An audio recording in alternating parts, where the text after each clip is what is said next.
So I've spoken for you all many times, but I think there's a story that you haven't heard. So I went to school at UCF in Orlando, Florida, go Knights, and graduated with a bachelor's degree in, you ready? Psychology. Yes, it means I'm reading all of you right now. And some of you were voluntold to be here this morning. And some of you volunteered, and I'm glad to have all of you. So when I graduated with my degree in psychology, I went out into the workforce. This was late 90s when a massive recession was on. And no one told me in my 4 years of getting that psychology degree, hey, Meredith, you can't get a job with that. Well, I was too worn out and tired of school to go back to school and get the master's degree that I needed to actually work in my field. So I ended up in sales in the healthcare industry. It was not a great job. The only thing great about it was I met the love of my life, Alan Oliver, one day at a physician's practice where he was working. But otherwise, it was terrible. So one day, my dad comes to me, brings me a newspaper ad. This is how old this story is. Brings me a newspaper ad for a corporate communications and technology master's degree from Rollins College. And I'll never forget what he said. He goes, Meredith, this degree, this is in the internet. He goes, I think that's going to be something. Good job, Dad. Good job. So I applied, I got accepted, and on my very first day of graduate school at the Executive Crummer Business School of Rollins College, they hand me this sexy beast of a laptop. This is a compact Armada. It is 5 inches thick and weighs 12 pounds. I am not kidding. You could probably seriously injure your foot if you dropped this computer on your foot. So they say, okay, welcome to class. Everybody, fire up your laptop, go to My Documents, and find today's syllabus. The My Whatsy Whats. I'm thinking, remember, this is about 1997. The thingamajobby whatsy thingy. And that's when it hit me. I had just enrolled, been accepted, to a 2-year, $40,000 executive master's degree in the internet, and I couldn't operate a basic laptop computer. I still had a bag phone in my car. Does anybody remember those? You see, my job at the healthcare company, we worked on their mainframe computers, and everything was their proprietary software. And the millennials are like, if you keep using all that technical language, we don't really know what you're talking about. But in fact, that's what it was like. So at this point, I'm inconsolable. First day, this is a disaster. I come home and I tell Alan, my new husband, I can't do this. I'm going to have to quit. He's like, well, you're kind of already committed. I'm like, well, I don't know what else to do because this is not going to work. I can't do this. I can't even operate the computer. I'm just going to quit. I wake up the next morning to find this Post-it note on my laptop. C equals My Documents. A equals, for those of you that remember, what does A equal? You could go like this with it, floppy disk, right? A equals floppy disk. You're gonna do great. And I look at him and I go, so I'm not quitting? He's like, no, you're going back to class. I get back to class that day and I'm like, oh yeah, now I know where my documents are. I am hot stuff. And that's when they said, okay, now we need you to go to the J drive and find the shared network application, log in with your password, and then I thought, oh, we're going to need a lot more Post-it notes. I found myself at a crossroads with that degree, and basically that computer was standing between me and the future that I had envisioned for myself. And you may find yourself in a similar situation today. And this type of talk is really what I call choose your own adventure. Because you can choose today whether you want to apply this personally. Maybe you're at a crossroads personally where you are thinking about an important relationship, or you're ready to stop smoking, or you want to lose weight. Or maybe you're going to think about it professionally, and you want to think about, how am I going to get to that next level in my career? Or how am I going to deal with that boss that I hate and I'm pretty sure hates me? So however you want to think about this today, that's your opportunity. Because when you find yourself standing at the precipice of a crossroad, you're going to have a lot of feelings about it. And the main feeling I felt with this degree was fear, right? Now, here's the thing about fear that's interesting, and now I'm actually going to get to use my psychology degree. Psychologists will tell you that whether you are sad, whether you are angry, frustrated, it doesn't matter what feeling you are feeling. Most of the time, what underlies that feeling is actually what? Tell me. Fear. And when fear strikes, our initial reaction is to forget everything and run, right? That's what we'd like to do. That's what we'd like to do. Forget everything and run. But what if I could teach you a mental power tool today based on the science of cognitive reframing, that when you find yourself at a crossroad, instead of forget everything and run, you face everything and rise. That's your opportunity. We can't control what happens to us. We can only control what? How we respond to it. But here's the thing. Do you want to know why you respond the way you respond? Here goes my degree again. The reason you respond the way you do is because of how you view the frame with which you view the situation. If we can change the way you view it, the frame with which you see it, then you have the opportunity to actually change how you think about it, how you feel about it, and ultimately what you do about it. So the promise today is to help you get unstuck from whatever crossroad you currently find yourself, so that you can be more agile, you can be more innovative, you can be more creative. Maybe you're facing a major change in your life, and you need to be able to embrace that and run with it. That's what we're going to learn. I'm going to teach you the science quickly of cognitive reframing.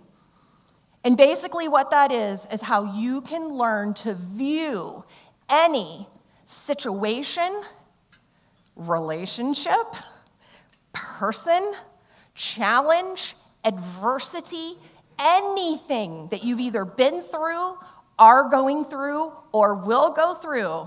You can learn to view it in a way that is productive and helps you get unstuck. How many of you have been to one of those 3D rides at an amusement park? Anybody have one? Yeah. What are some of the popular ones that are out right now? I think Star Wars has one going. What else? What are some of the ones you've been on? Yeah, Jurassic Park's got a great one. I think I did a Godzilla one maybe, right?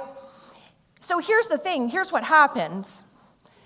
You get on the ride, they hand out the glasses. You put the glasses on too soon, and then there's nothing to see. And you're like, oh, that's stupid.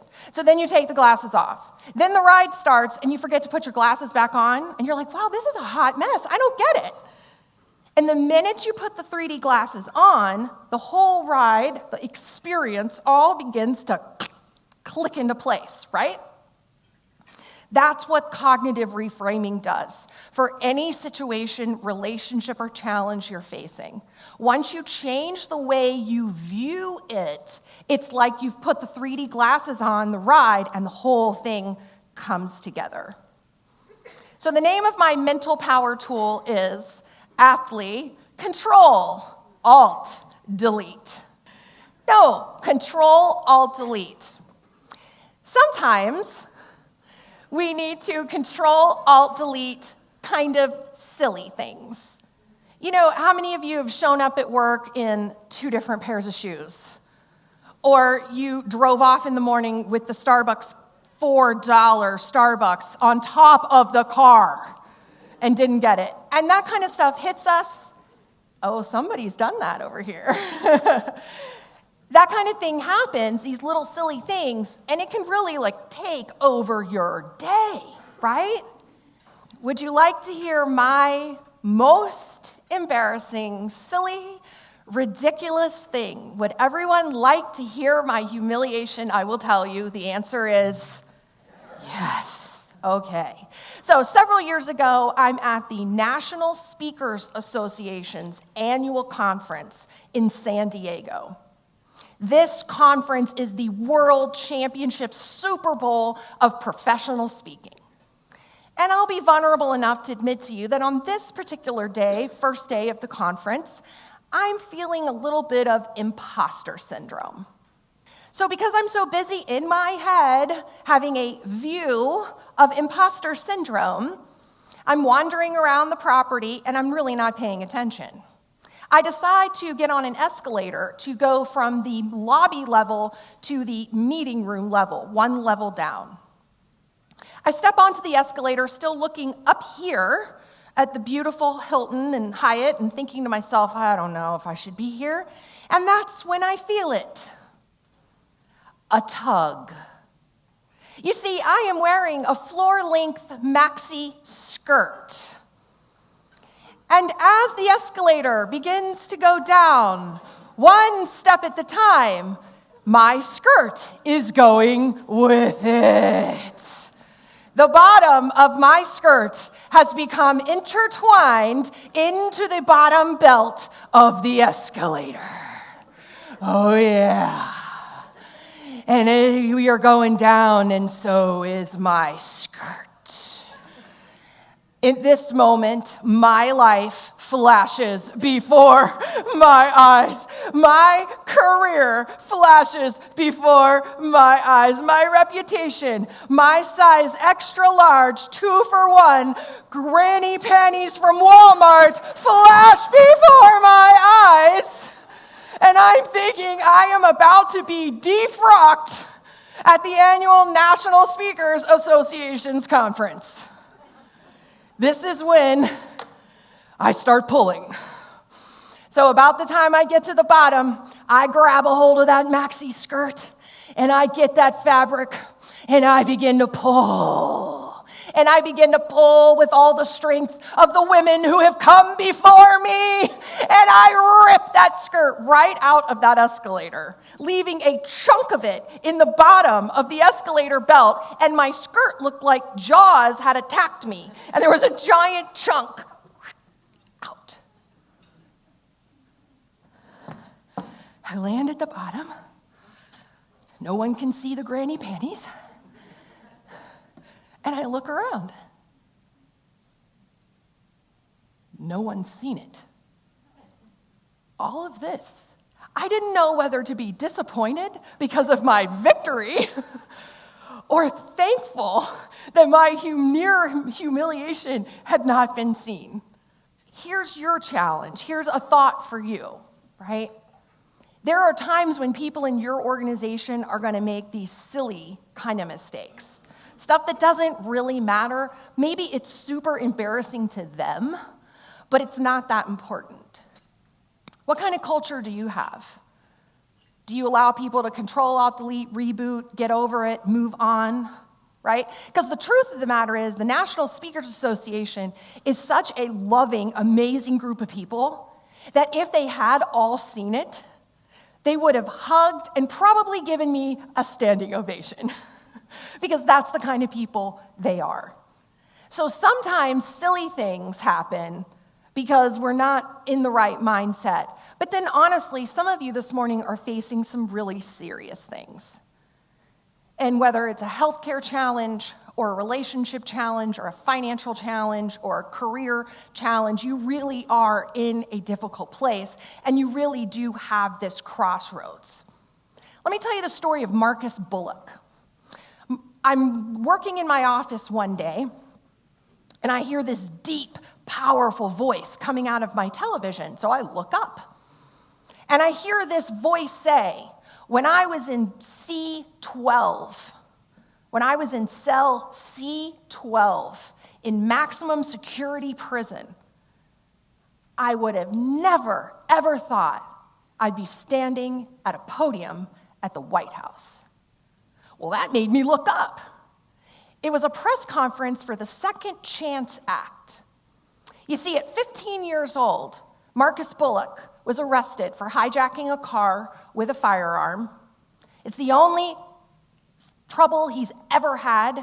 He was a straight-A kid, great kid, awesome kid, great family, made one horrible, horrible choice and landed himself with an 8-year sentence at an adult maximum security prison at 15 years old.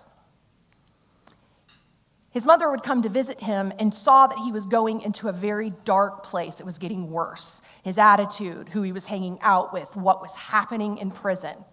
So she made him a promise. She said, Marcus, I am going to write you a letter. I am going to write you a letter every single day you are here. I'm going to make this commitment to you. I will be here once a week, but every single day you will receive a letter from me. And my letters, this was his quote, will be your window to the world, your reframe, to show you that there is light in this world, even though you are currently in a very dark place. Marcus ended up serving 6 years instead of 8, got out, got a job, thank goodness, was able to get one as a landscaping person, then went on to own the company, and then went on to found a company by the name of Flick Shop. It is an app that families of inmates can use to mail postcards to people serving time in prison. His app has served hundreds upon hundreds of thousands. And when the president wanted a spokesperson for the Second Chance Act, Marcus stood at the podium at the White House because his mother reframed his view of where he was.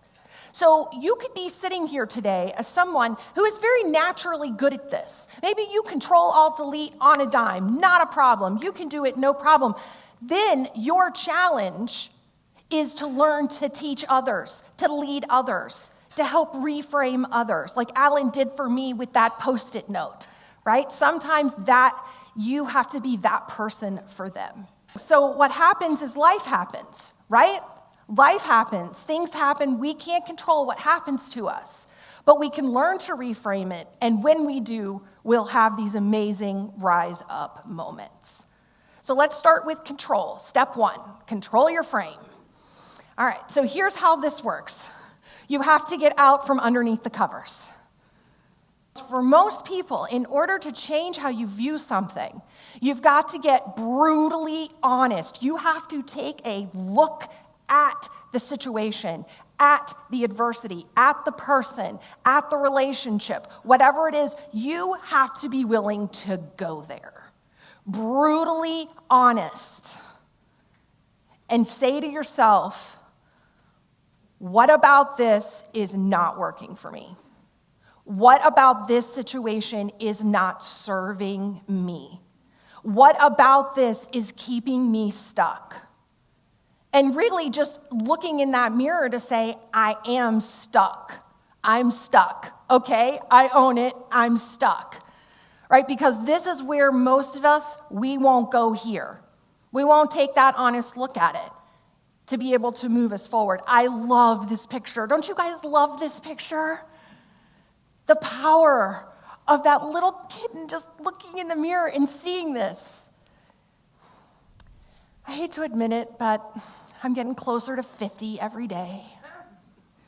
I know, it's hard to believe, right?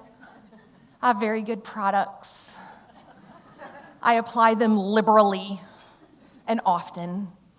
As I get closer to 50, and those of you that also get closer to 50, this strange phenomenon happens to us ladies. We begin to develop a little chin hair, right? You don't have to raise your hand, it's okay. I have progressive lenses in so I can see it from here. And then you gentlemen, as you guys age, you begin to develop a little bit of what? Well, you got a little ear hair going on here. Why am I bringing up inappropriate facial hair? Because here's the thing. You got to take care of that. How many of you go to the hotel bathrooms with the fancy hotels and they have the magnification mirrors and you're like, oh, no. I ain't looking in that sucker. I know who you are, you avoiders, you. You got to look in the mirror. You could have a prairie going on here, people. Get in the mirror. Take care of that business. So that's your first basic piece of homework.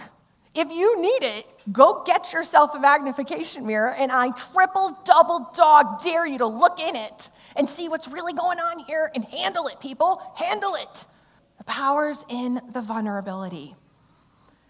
A couple weeks ago, Andrew Luck stunned the world with his announcement that at 29 years old, an NFL franchise quarterback that they spent bajillions of dollars on was retiring. And I didn't think much of the story at the time until I heard the press conference. And here's what he had to say. He said, I felt stuck in it. And the only way I see out is to no longer play football. It's taken my joy away from the game. And by it, he's referring to the 4 years of constant pain, in season and off season. I've been stuck in this process of playing in pain for years. The only way forward for me is to remove myself from the game. I'm at a fork in the road, and I made a vow to choose myself if it ever happened again. So you see him standing here, and what did he have to decide? He had to get vulnerable enough to say, he's 29 years old. He's probably been working on achieving that status literally 20 years. It starts very young to become a franchise quarterback, right? And 20 years of investment that he's made and his parents made and his wife's made. And he walked away from it because he got vulnerable enough to say, this isn't working. So what do you want to change this morning? What frame, step one, do you need to get control of? Right? So we have a lot of salespeople here, and we can talk about it in terms of sales if we like. Is there a particular skill that you want to get better at? You know you don't ask closing questions. You know you need to get better at networking or prospecting. You know you need to be using social media more effectively to build your sphere of influence, but you're not doing it. Or, for some of you, maybe it's an attitude. You've got skills, mad skills for days. You could do any of it if you wanted to, if you were motivated to, if you felt excited to. For some of you, basic optimism, looking at glass half full, is something you need to change and focus on. Or is it a behavior? When you're thinking about change and wanting to improve yourself, I find it very helpful to break things into these three categories. Is it simply a skill issue? If it's a skill issue, read a book, go to class, get a mentor. Ask a peer who's really already good at that, and you can knock that right out. When it's an attitude or a behavior you want to change, it takes a bit more work. So what is it that you want to focus on? When you're doing this, once you pick your focus skill, your focus attitude or behavior, this is the very basic Psychology 101, folks. This is called the feeling, thinking, behavior triangle. This is as basic as it gets. And you ask yourself, okay, I want to become better at, and you pick your focus. Let's say it's follow-up. I want to follow up with folks that come in my model home more consistently, and I want to be better at it. So how do I feel about follow-up? I feel what? And this is where you got to be brutally honest. Don't give me the cliches. I feel it's a complete waste of time because no one ever calls me back. That's the kind of brutal honesty I'm looking for here. So therefore, I think what about it? So I think, why bother? I tell myself it's not really going to help me. It's not really going to increase my conversion rates. So I don't. So then my behavior is I don't do it. You see, our feelings drive our thoughts, and our thoughts drive our behaviors. So get brutally honest with yourself wherever you find yourself stuck and run yourself through. I feel this way about it. I think this. And then here's what I do as a result.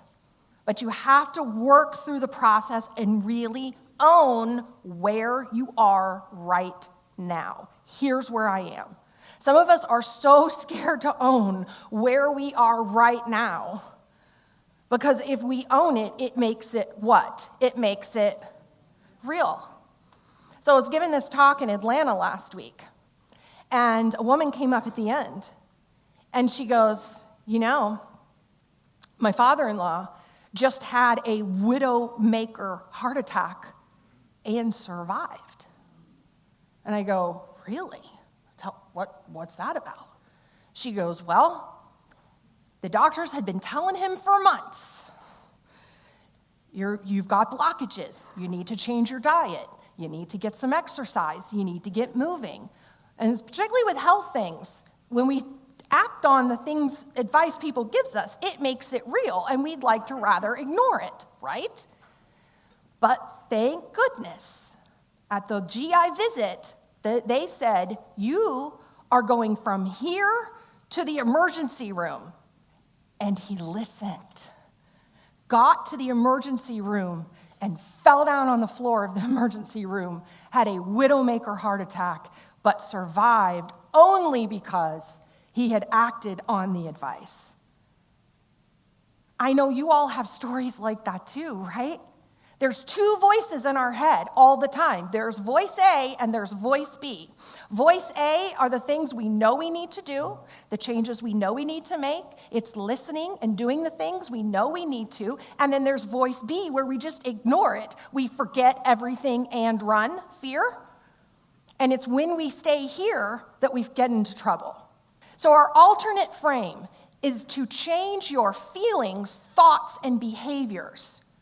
So, okay, I've owned this is how I feel about it. This is how I currently think. This is what I currently do, but I'd really like to change that. So here's where we find an alternate view. So you have to challenge your feelings, thoughts, and behaviors. Ask yourself or ask a trusted friend what else is true. So I'll use the example of me and the laptop. I say to Alan, I can't complete this master's degree. I am going to fail. I am going to lose our $40,000 and be a complete failure. And he looked at me and said, you just didn't know where the hard drive was. Like the answer was simple. It was small. What else is true? So to circumvent your thoughts, feelings, and behaviors, stick to the facts. In the alternate stage, when you're wanting to change your view, make a list of facts. Facts are quantifiable things that can be proven, statements that can be proven. It is 91 degrees outside. That is a fact. It is hotter than the 7th level of hell. That's not a fact. That's your thought. That's your feeling. But that's not a fact. Are you with me? When you get more factual about the situation, the fact is, if you learn this skill and this skill, you can go back to class. And then when you get there and you get the next skill, we'll go back and we'll tackle that one at the time. So make a list of the facts and then challenge them. List them both positive and negative, and then ask yourself one more time, what else is true? A statement like, my boss hates me, is not a fact. It's not. The fact is, your boss called you in, you had a performance review. Out of a 1 to 10 scale, you scored between 7 and 10 on most of the line items, which is considered good. And on one area out of all the things on the piece of paper, you scored in the middle where this person sees room for improvement. Do you see what I did there? That's a list of facts. Not, they hate me, they will never promote me, I will never go anywhere, I should quit and crawl in a hole and die. That's not a fact. So to get an alternate frame, the key is to get the facts. You pick one fact. Get your list, and you pick one. And this is going to be the way you're going to view this situation moving forward. You're going to pick one fact, and you're going to move forward. Let me give you an example. This is my son, Brady Oliver. Isn't he cute? Aww. He's adorable in this picture, isn't he? Right? So here's the thing. Here are the facts about my son, Brady Oliver. Brady is 11 years old. He's in the 6th grade. Brady is ADHD off the chart. If this is the chart, Brady's up here. When they diagnosed him with ADHD, they did an eye tracking test where they asked him for 15 minutes, we want you to follow a pattern on the screen, we want you to answer a series of questions on the screen, and then we'll get your results. And then they print it out. And when they print it out, it looks a bit like a Rorschach kind of splatter thing. And it just shows everywhere his eyes were, whatever. The average piece of paper, kind of, Okay, here's Brady's. You ready? I mean, this kid, all right? We do medication. We do ADHD therapy. I mean, we do everything, all the tools that it takes to make this kid, because he's brilliant, and he's amazing, and he's wonderful. So he was in school at Briar Creek Elementary up until the 4th grade. At the end of the 4th grade, we got his EOG. Are you familiar with the EOGs, end of grade tests? Now, Brady had worked incredibly hard for those EOGs. And we expected him to get about middle of the road scores, and we were going to celebrate and be thrilled with that. So I had no thought of opening up the envelope with the EOG scores when it came with him standing right there in the kitchen with me. So I open up the envelope, and sure enough, Brady has scored dead center on the EOGs. I mean, woo, go, buddy, that is fabulous. We are going to celebrate. Ice cream for everybody. This is awesome.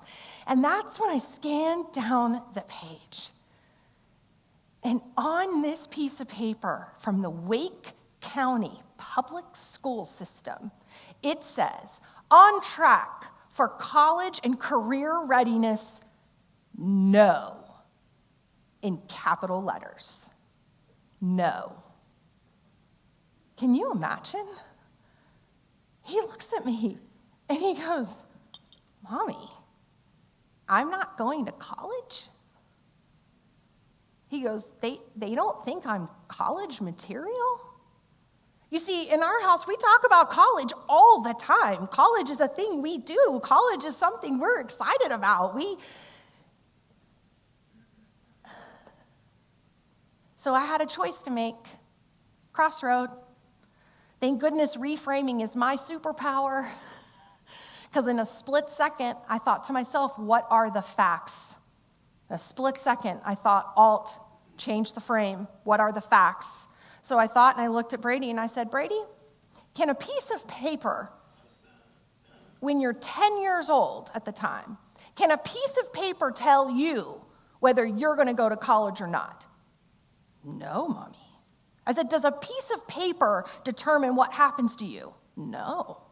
I said, does Brady Oliver get to decide what happens moving forward? Yes. Yes, he does. So shortly thereafter, Alan and I made the decision that this school was no longer serving him. This was not working. And we'd known it wasn't working for some time, but I hadn't done anything about it. So we enrolled him starting in 5th grade, he's now in 6th, at Bethesda Christian Academy. And I am very, very pleased to tell you that within 2 weeks of being a new student at Bethesda Christian Academy, he was Super Reader of the Week with a yard sign. And I am pleased to tell you that every single 9 weeks in 5th grade, Brady Oliver was AB honor roll. Yeah. Yeah. And I said to him, he got home from school one day, and I said, Brady, I sort of did something. What'd you do now, Mom? I might have posted this on Facebook. And he goes, you know what, Mom? It's okay. He goes, you tell my story. He goes, because if that was some other kid, it might have crushed their dream. Wow. And now, every single day he gets home, Alan picks him up. I love my school. I love school. I love my school. You see, I had a choice to make. And the choice I made was, instead of storming the gates of Wake County Public Schools and calling them every single name in the book and going Mama Bear postal on them, which you know I wanted to do, I decided to view that situation as they did me a what? They did me a favor. They did me a favor because I knew it hadn't been working. Brady was stuck, and I, out of fear of how would I pay for private school, had not done anything about it, but Wake County Public Schools did me a favor. That's an alt view. That's my one fact. I pick that fact and I move on with it. You see how it works? It can work for you too. The moment you pick a new fact and you go from a factual point of view, you shift from a victim, this is happening to me, this is so awful, my world sucks, to I am a problem solver. What can be done about this based on your new fact? And then last, step 3, is you have to learn to delete the frame that is no longer serving you. I know a lot about having a victim frame. I'll tell you more about that story as we get towards the end. But I can tell you that when you run through life as if everything's happening to you, you have no control over it, you are the victim of everything, it doesn't serve you. It doesn't serve you. And whatever frame your default way of how you see life, it may not be serving you. But in order to change it, you actually got to delete it. So you control, then you find the alt, then you delete. Well, how do you do that? Well, I like to do that through reminders. I like tangible reminders. So, how many of you have seen little ads on Facebook or Instagram for something called the Upright Go? Has anybody seen it? Okay. So if you haven't seen it, what it is, the Upright Go is a posture training device. So I have had horrible posture my entire life. This horrible posture my entire life. And it has led to a lot of lower back pain. By the summer when we were trying to move, I was wearing a support brace. I mean, it was not a good look. So I finally decided, Meredith, alt frame. I got to do something about this. So this ad pops up, and I buy one. And it's this little white device that you see between her shoulder blades. Do you see it in the picture? So it's this little white device that you put right between your shoulder blades. It connects to an app on your phone, and it tracks your posture. Here is my posture on day 1 of wearing the Upright Go. I am 74% slouched and 26% upright. It's amazing I was even alive. Right? I might as well have been dead with this. Okay, so you wear this thing. Now it has 2 modes. It has tracking mode, where it just simply shows you what you're doing all day long and what's happening. Or it has training mode. Oh, yeah. And in training mode, if your shoulders slump forward, you get a little zit, zit. Yeah, baby. I might be wearing it right now. So in 8 days of training mode and zit, zit, by day 7, I was 80% upright and only 20% slouched. And I will have you know that I'm now on like day 22, and I'm basically at like 95.5 upright slouched. It's totally working. It's amazing. I love it. $99. Okay, so if you want to change a behavior, a thought, a feeling, a frame, you need a reminder system. I like visual reminders. So one of the things that I love to do is I order these bands from a company called Mantra Bands. There was one particular year when I was really focusing, my theme for the year was, stop trying so hard. It's weird and it comes across fake, even though you're not fake, you're actually trying really hard, but you're trying too hard. So I ordered a mantra band that said, I am enough, and I wore it next to my watch for 365 days. And every single time I looked down at my Apple Watch, for whatever reason, there was my message.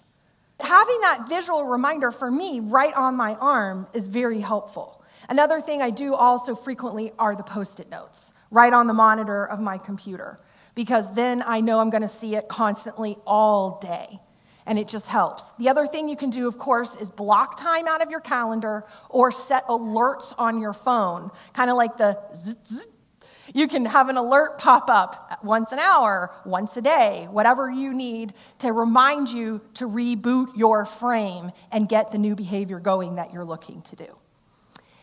If you have a reframe story, something that you've faced in your life that you've overcome or worked through, or if you take this message away and you end up applying it or using it in some way, I sure would love to hear from you.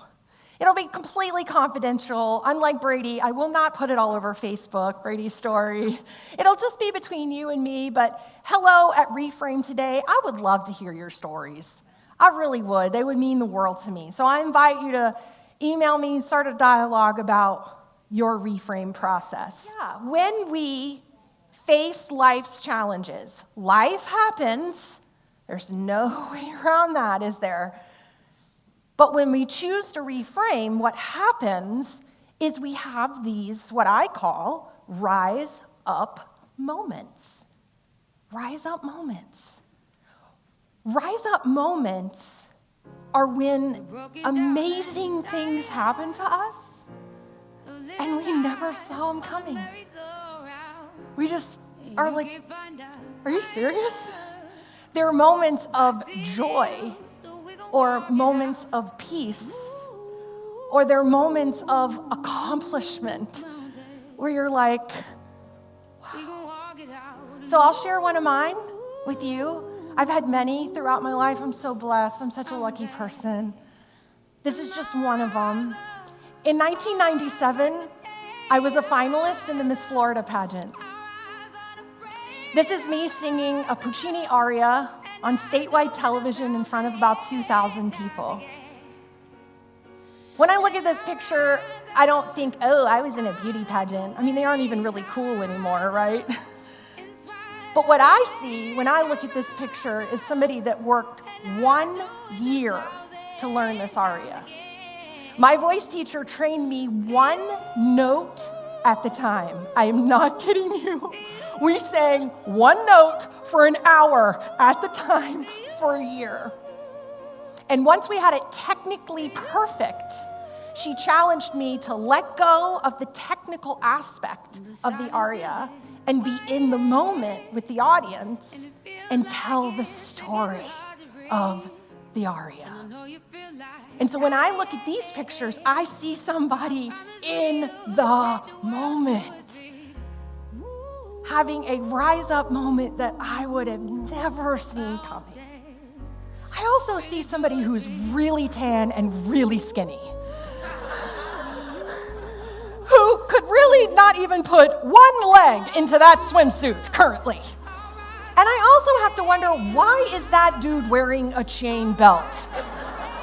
I mean, it's a mystery. None of us will really ever know. He was the guy that held the mic when you walked out and you said, hello, I'm Meredith Oliver, Miss Mount Dora. That was the mic guy with the chain belt. I don't really know what that's happening there. I really don't.